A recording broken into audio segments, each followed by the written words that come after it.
Thank you, Dr. Vishali, Dr. Rahul, Namo Buddhaya and Jai Bhim. Thank you very much for giving me an opportunity to share a heartfelt moment about Savitribai Phule's struggled life.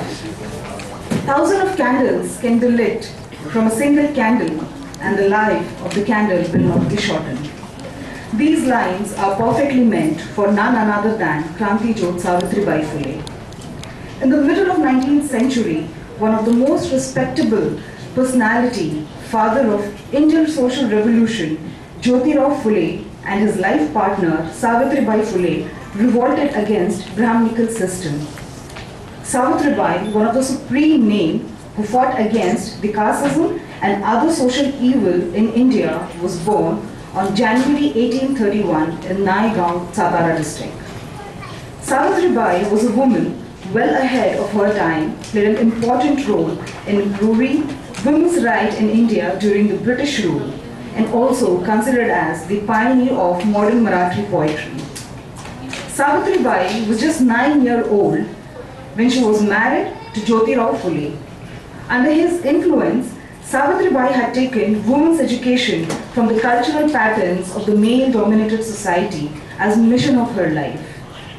She worked towards tackling some of the major social problems, including women's liberalization, widows' remarriage, and removal of untouchability. These Maharashtrian couple led mass movement of uniting oppressed class against the Brahminic value and thinking. Savitribai Phule worked as an equal partner in the mission of uplifting the poor and oppressed people. Though she was formally uneducated, she was encouraged, motivated by Mahatma Jyotiba Phule to study. Later on, she became the first lady's teacher the school started by her own husband. It has always wondered me why the Teachers' Day is not celebrated on the birthday of Savitribai Phule, the lady who actually started the first ever school for the downtrodden.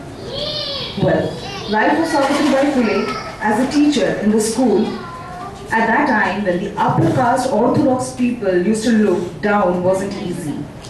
Savitribai was subject to intense harassment every day as she walked to the school. Stones, mud, and dirt were flung at her as she passed. But Savitribai faced everything peacefully and with courageously. However, apart from all this, yet she continued to teach the girls. Savitribai Phule was a Dalit woman. In fact, first woman whose poem got notice in the British Empire. She was ultimately honored by the British for her educational work. The next step was equally revolutionary. Savitribai realized that along with education, it was necessary to work on other social fronts to build up the self-esteem and confidence of women. She also campaigned against some cruel social practices. Many girls who were married off young age would be widowed by 12 or 13.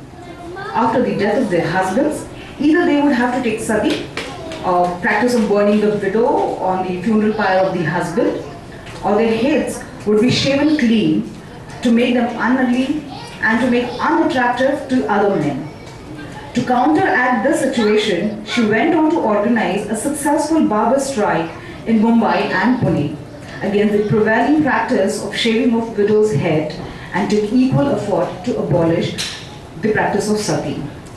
At the time when even a shadow of untouchables were considered impure, when the people were unwilling to offer water to thirsty untouchables, when women of all sections of society were treated worse than an animal, Savitribai Phule took a revolutionary step towards the upliftment of pride, women's pride. Unfortunately, while carrying off the disease, she ignored her own health. In the process of giving courage to the disease, she caught the plague herself and breathed her last on 10th March 1897. This extraordinary woman finally merged her life with that of the society, for she struggled so hard to reform and she ended her life in that road. Women of the Indian society are not aware of the greatness of Savitribai Phule, who dared to pursue the noble profession of teaching in the dark age. The time when women were mere object to be used education for women was considered no less than a punishable crime, she dared to speak against the unpardonable boundaries imposed on women in Indian society. She ignited million lives. For today, each and every woman should be really thankful and grateful to her. This is my kindly request to each and every woman to please pay her homage. Because of her, we are standing here today. Because of her, we are actually speaking. Because of her, we have equal rights. Thank you and welcome.